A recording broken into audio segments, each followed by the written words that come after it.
Reggie. T. Here we go again. At it again. Podcast. Talkcast, pod show. Just go with two men and a stool. Informative, intriguing, thought-provoking, and exciting. Right. Exciting, thought-provoking, intriguing. We're going to try to get all those today, but this one kind of touchy. We're talking about two men and a stool. So go ahead and talk about the stool real quick. We're going to move right into this one. So, on our last podcast, we introduced this thing around reading. And what we talk about is success is reading, or success in schools, period, in education is based around a three-legged stool. Whenever one of these legs is weak. So the first leg we talk about is the home or the parents.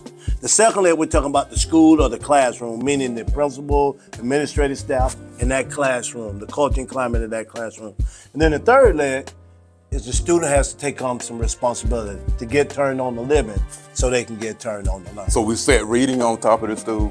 Don't matter. And this time we're going to set what we like to refer to as school safety. School and talk safety. about some issues around school safety. But let's first let's back up just a little bit to let everybody know where two men on a stool evolved from. And anybody that know us know that either we scared to death or we just two boneheads, because if it's within 12 hours, we're gonna drive. We're driving. We're gonna drive. And in that 12 hours, we talk about sports, we talk about dumb stuff, we talk about our families, and we also talk about our work. And that's the bulk of what our work is all about. And somebody heard us having this conversation one day and said, y'all need to record that. We said, record what? We said, what y'all just got through saying? We said, we don't even know what we just got through saying.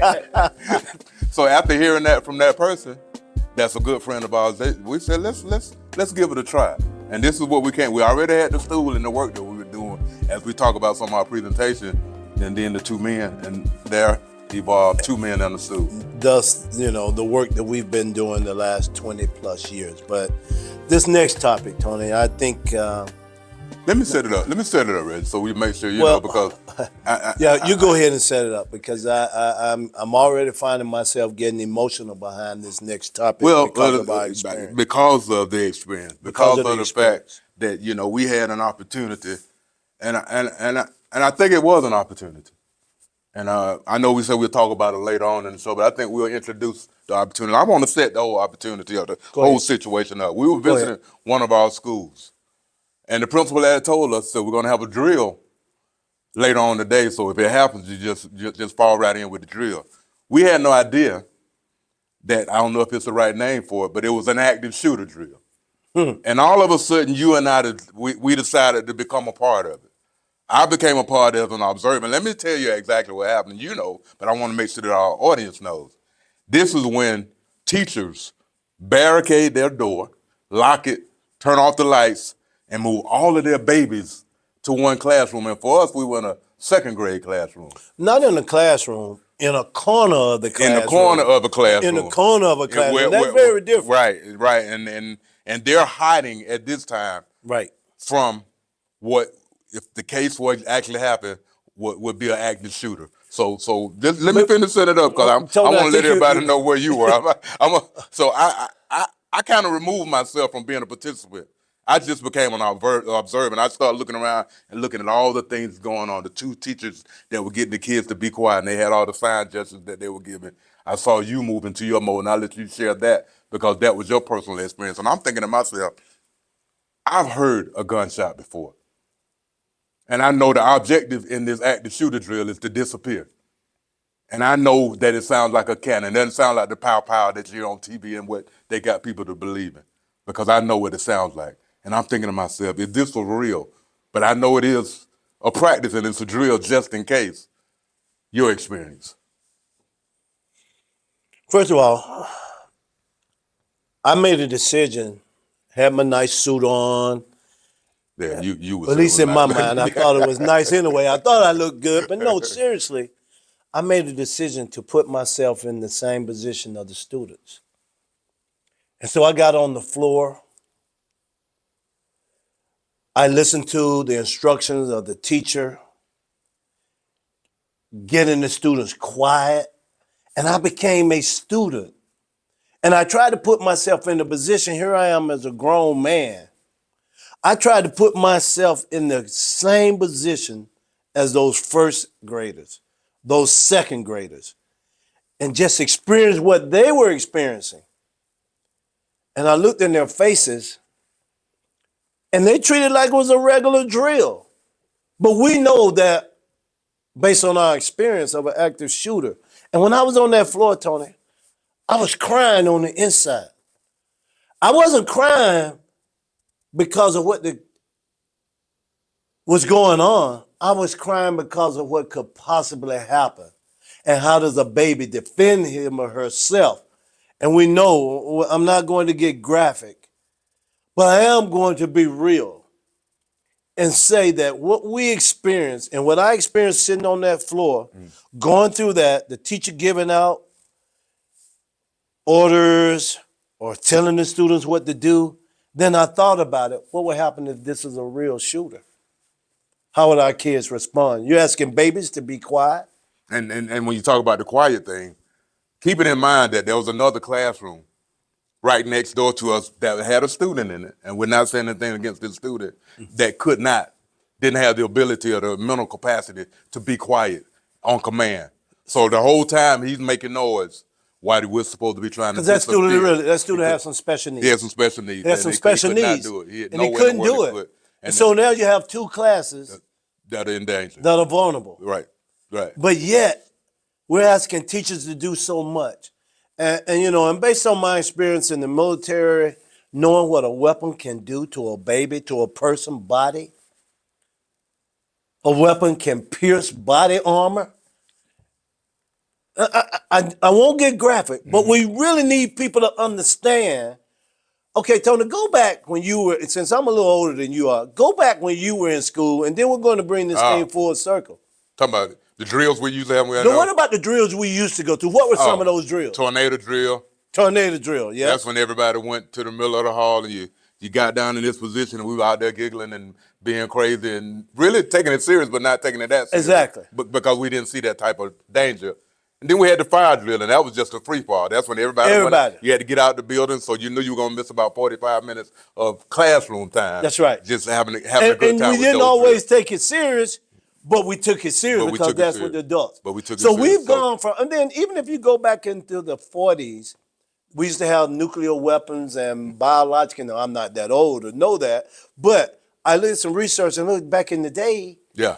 There used to be drills around if nuclear weapons were fired or biological chemical weapons and masking and what you would do. And there's pictures and illustrations of that. Right. And now our babies got to worry about doggone active shooters. So the question gets to be, has violence become a norm in our everyday life? Have we accepted it, or have we just what we call, what's the word we like to use when you talk about, we normalize? Yes. Have we normalized violence, not just in our schools, but in our everyday lives? In our everyday lives, we have. And you can become so desensitized to it when you see no one is sitting around talking about the great work. When you look at what the media is reporting and you see all the challenges and concern with violence and crime and et cetera, and killing and murders, we become desensitized to it. But the very people who are helpless are our babies. Right. We got to protect them. We have to protect them. And I know I'm looking back at that day when I sat in that classroom and the lights were low. Off. And some teachers, as I did some research, a good friend of mine told me when she was a teacher, she gave the kids lollipops and other people do various things to keep kids quiet. But how can I be quiet? You can't even ask adults. When there's a shooting, and we've experienced shooting on the college campus, you can't that's not a normal reaction to just be quiet, don't say nothing. And now I can't even protect myself. We're talking about our babies. So if people this isn't about a political stance. This isn't about whatever party you support. This is about supporting our babies who are helpless in some of these situations. Our kids. Normalizing, I say we've normalized it. When you start looking at the number of shooters in grocery stores and theaters, and now churches, and now we're talking about the institution of learning. Kids supposed to go there calm, ready to learn, And now we're dealing with so many other things, and we're asking teachers to do so much more. And we have become vigilant because just my background and being in the military and understand the devastation that can happen when something like that happens. We're talking about our babies. And when you're looking back, when we go back to our first experience over 25 years ago, when we heard of this shooting at Columbine, we were so blown away. Yes. At the time, it was Yes. shocking. It was crazy. We couldn't get over it. And now we moved to a place where, I mean, we can't even tell you the numbers of school shootings that we've had merely just this year. I was so surprised, Tony. When I looked at all the number of shootings, and I won't get into the details, the data is relevant but irrelevant. Not in terms of, I like to say it informs, but it informs because we continue to see so many school shootings. Right, right. We continue to see so many school shootings. And how demoralizing it is to have a shooting in your school when you're supposed to be focused on the business of teaching and learning and having fun and enjoying school. But now babies are saying they're afraid to go or don't want to go. Not just babies, but think about the stress and the strain that a parent goes through that sends their kid to school on a daily basis, but then they have to go off to work, and they're wondering, they're thinking the entire day, especially after the most current school shooting that happened here. What do you think about as a parent when you send your kid to school to get an education, and you got to worry about whether or not they're going to be safe that entire day? And we're not saying nobody's to blame for it. We're saying that we're all to blame for it. That's right. And it's become a norm in our society. And what do we do? And, that's right. And we're just exposing the fact that these things are happening, and we actually have had a chance to sit in those kids' shoes. And I got to sit there as an observer, just watching the process and saying to myself, this is good that we're doing this, but if this was actually an active shooter, what would be going through these kids' minds? Yeah, and you're talking babies, and you know, you start thinking about that again, and you were about to go down that road of talking about the whole thing of desensitizing ourselves to violence. Of all the things in the world, why would we be desensitized to pain and suffering and the hurt and the destruction? I haven't lost a kid. We know so many. But we know so many people who have lost kids from various reasons, whether it's violence. I, a brother to violence. You, a brother. A brother. Lost a kid to violence. Or my brother's son. My brother's daughter. To violence. Gun violence. To gun violence. And then to think these are adults. And to think it doesn't matter because the pain. And just because it's not my child. You know, when you start, you'll be sensitized, I'm sure, if it was your own child. Mm-hmm. But when it becomes so normal that I don't hurt for my fellow man, my fellow brother, my fellow sister, my fellow student, my teachers, they already have a tremendous burden.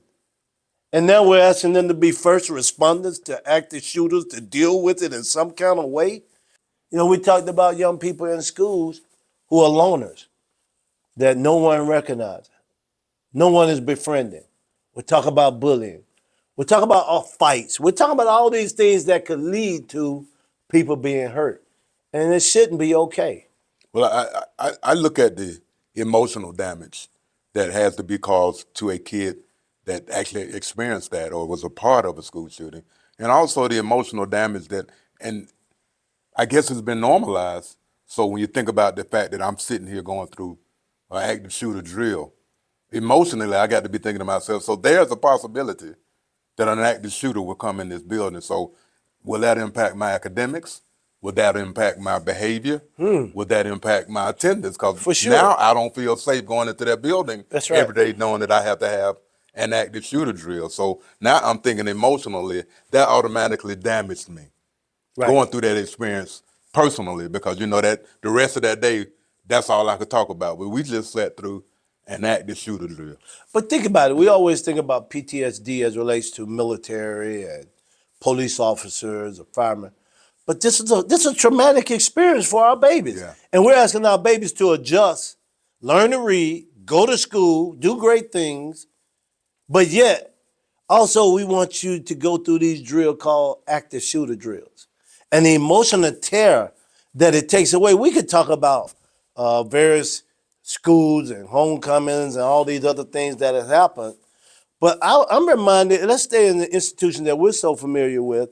I'm reminded of a shooting that we had when we were vice president and deans of a college. And the emotional terror that they had just on us, trying to keep our students safe, and that adrenaline, trying to make sure we were doing the right thing. Here we are at a great higher learning, an institution, a college, but yet we're dealing with an active shooter. We can't say don't go to school. We can't homeschool the world. And it can't be, well, it's not happening to my kids. Because if it's happening to your kids, it's happening to my kids. If it's happening to my kids, it's happening to your kids. The parent has a role in making sure that the school is safe from their kid. Yes. I mean, but you see your kid to school every day, you need to know what's in their book bag. Yeah. You need to know what's in their socks. You need to know what's in their belt. In your house. And we know that sometimes that they can acquire these things on the way or they have master plans, but the best that you can do as a parent, make sure that you're talking to your kid. Make sure you know what they're taking to school every day, what's in your house. And as a parent myself, my kids, you don't have a room here. You have a room because I allow you. So, you know, when they were young. But it's also that parent responsibility to know what's going on in their house. And that means your entire house. Yes, I want to give you a little prize to grow. All those things, book bags, in the bed, under the bed, wherever. You need to know. And you need to have a conversation with your children every day about how school is, what's going on at school. So that's a parent responsibility. That's the parent. We talked about the kid. I say the community. For me, the community is this. It's real simple for me. Community. Stop letting our kids see us settle differences violently. That's right. Let's stop selling our business. Hey, look, let's learn to walk away. Show our kids that we're the bigger person. We can walk away. Hey, look, it got to this point. You don't need to let a kid see this type of violence on an ongoing basis. You don't need to let them look at the media every day, looking at shootings every day, thinking that it's normal. We have a responsibility to say, hey, look, hey, I'm not going to do this in front of these kids. I'm a grown man. I need to walk away. We're not doing that. I don't even think you should argue in front of kids because they don't know the difference, just like you just mentioned. And then, Tony, the school.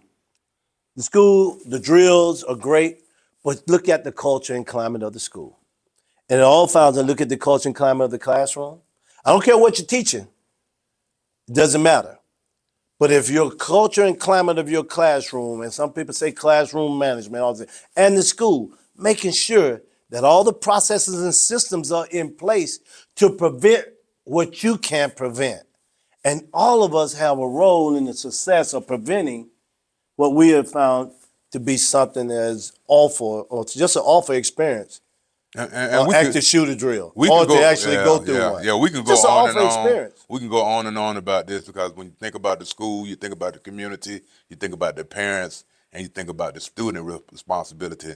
There's a list that we need to start working on. We talk about we can do away with active shooters in schools. We have a responsibility to get rid of that. And the only way we can do that is, once again, get back to the three legs and make sure that we're all working together as a team to say, hey, look, I'm doing my part, I'm doing my part, I'm doing my part. And when we all do our part, we can cut down on this thing called active shooters. We don't have to worry about whether it's going to have anything to do with this two men and that stool. And my closing statement is this, Tony. My heart goes out. I can't even fathom losing a child. I can't fathom losing one of my girls, my daughters. I just can't fathom it. And to experience what I experienced with my brother losing his son to gun violence, for your brother to lose his daughter. I think we need to call their name. To gun violence. That'd be your brother, your nephew. Gregory Beaty. And his mom was Cheryl Henderson, and we lost my nephew, their son, Kenyon Beaty. And my brother to gun violence. He was a father. He was a hardworking man, just in the wrong place. And you know, bullets don't have a name on them that I only want to go here. Why? And so I still say, Tony, that. Let me mention my brother. Please do. Jeffrey Owens, and his daughter's name is Lamisha Owens, and he lost his daughter to gun violence as well. And imagine the parents who have lost their babies, and they won't get a chance to see them grow up, go off to high school, college, get a career, go in the military, celebrate their weddings, support them as they get old, live through them, see all the wonderful things, and all you can think about every day, as my brother tells me, he thinks about his son every day, and the hurt and the pain, and imagine the hurt and the pain. So when you think about it, it's not your child. It could be. And to me, that's the message. We have to have more empathy, more intimate empathy, and we have to have more vigilance around preventing some of the crime and violence that we're seeing around the country. 2 men on a stool. 2 men on a stool. Very solemn conversation here, but it's real. It's nothing to laugh about. So let me bounce back, Tony, and say that to our listening audience, we just want to say always thank you, thank you, thank you. Because as we said, it's not going to always be pretty. It's not going to always be laughter, but we're going to be uplifting. We're going to inform. But sometimes we're going to call out what we're seeing, because some of the things that we're experiencing is not good. And we have a responsibility to call it out. So I just want to say to those that are listening to us, stay with us. Keep on. Make sure you subscribe. Don't just look at it, but subscribe. Tell other people about this and spread the word. Not only what we're doing, but a lot of other people are doing this great work. And all we're asking you to do is participate by subscribing, taking action in your own home, taking action in your own school, taking some responsibility for our babies who can't advocate for themselves. That's my challenge to the adults in this world.